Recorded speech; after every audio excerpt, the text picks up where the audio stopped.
Okay. All right.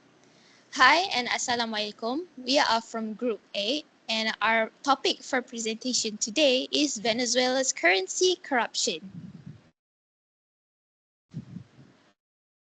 Okay. Okay. Let me explain what happened in Venezuela in a very simple way. Venezuela used to be a rich country because it had a lot of oil. The government earned most of its money by selling oil to other countries. But over time, problems started. There was poor management and corruption, meaning money was not used properly and some leaders made bad decisions. Then, oil prices suddenly dropped. Because Venezuela depended so much on oil, the country started losing a lot of income. Instead of fixing the problem, the government began printing more and more money to pay for its expenses. At first, this might sound like a solution, but it actually made things worse. When too much money is printed, the value of the currency goes down. This led to something called hyperinflation, where prices increase very, very fast. For example, some that cost 1 bolivar could later cost thousands or even millions. In the end, the money became almost worthless. People needed stacks of cash just to buy basic items like food.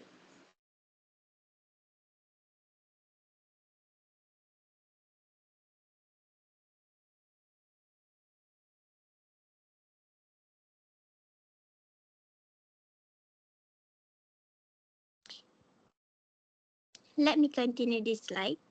Background of the case about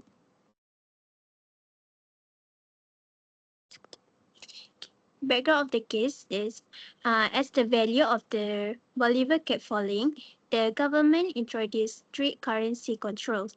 Only selected individual and company could buy US dollars at a very cheap official rate. However, most ordinary people could not access this dollar.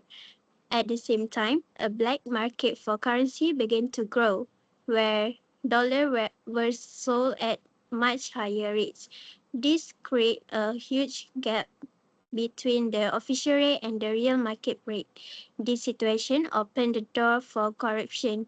Government officials and insiders could access cheap dollars legally, then resell them on the black market for massive profits. Instead of helping the economy, the system was abused for personal gain. This led to a shortage of food, medicine, and basic supplies. Many companies shut down and unemployment increased. That's all from me.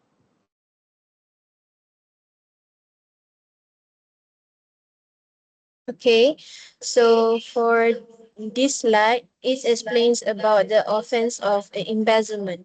So embezzlement is when someone illegally takes money that they are used to manage. So in this case, a former German banker named Matthias Krug was involved in a major corruption linked to the Venezuela State's Oil Company, PDVSA, which is the country's main source of the income. So the fraud happened because Venezuela has a two currency exchange rates, an official rate and a black market rate. Not everyone can access the official rate. So this creates an opportunity for fraud. So the group took advantage of this system to move and steal large amount of money. The it is started in 2014, aiming to embezzle 600 million US dollars, but in 2015, the amount had increased to 1.2 billion US dollar. So this case show how weakness in financial system can be exploited for large scale of corruption. That's all from me.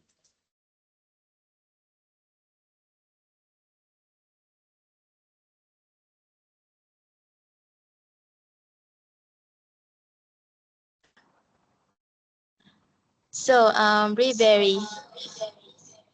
This case involved bribery links to Venezuelan state funds with 48 cases opened in the United States and about $1.5 billion recovered. Although Venezuelan law does not apply to these trials, this shows how widespread bribery has become and how difficult it is for Venezuela to take back the stolen money. Key case includes Alejandro Andrade, who pleaded guilty to receive over $1 billion in bribes and is now serving a 10-year prison sentence. And Raul Gomez, who was accused of paying millions in bribes and government officials and remain on the U.S. most wanted list. This case highlights how bribery was used to gain financial advantage and control over state resources. Thank you.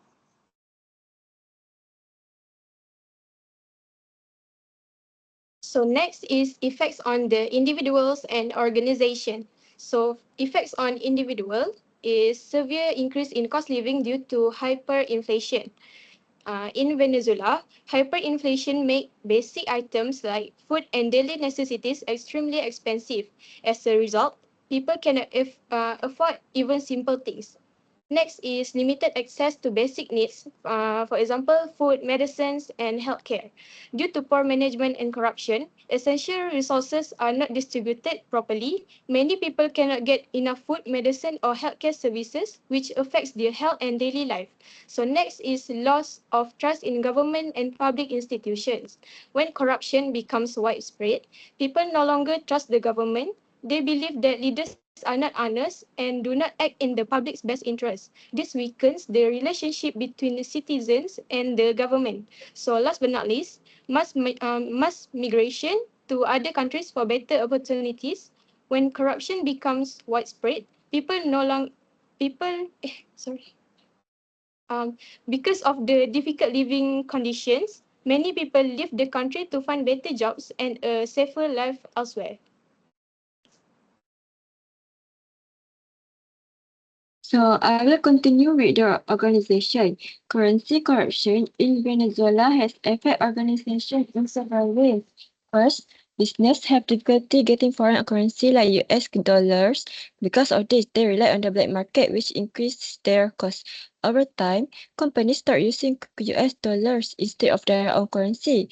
Hyperinflation causes the value of money to drop very quickly.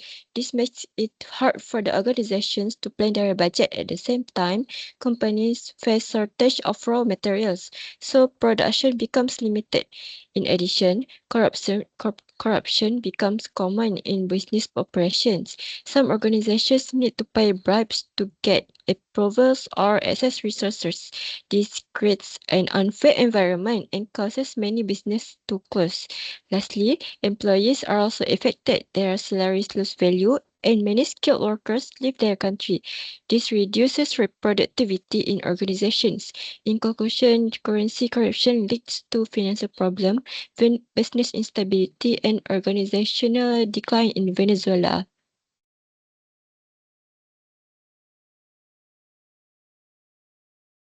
Next, I will explain about the lesson learned from the Venezuela currency crisis.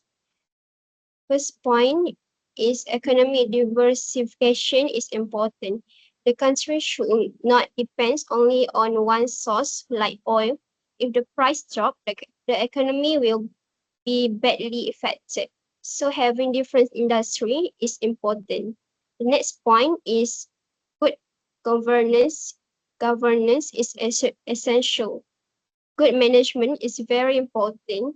If there is corruption, money and resources will be waste, and the economy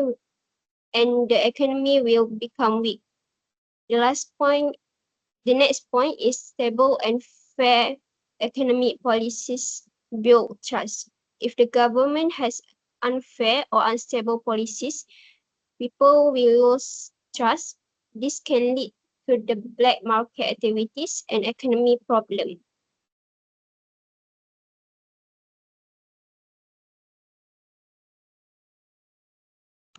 Next, I'm gonna present about the lesson learned from this case. First, control of inflation is critical. It's maintaining low and stable inflation is essential to protect citizens' standard of living and economic stability. Second, importance of central bank independence. An independent central bank is necessary to ensure responsible monetary policy and prevent political misuse of currency. And the last point is public confidence determines currency value. Public trust is fundamental to a currency value. Without confidence, a monetary system cannot function effectively. That's all from me. Thank you.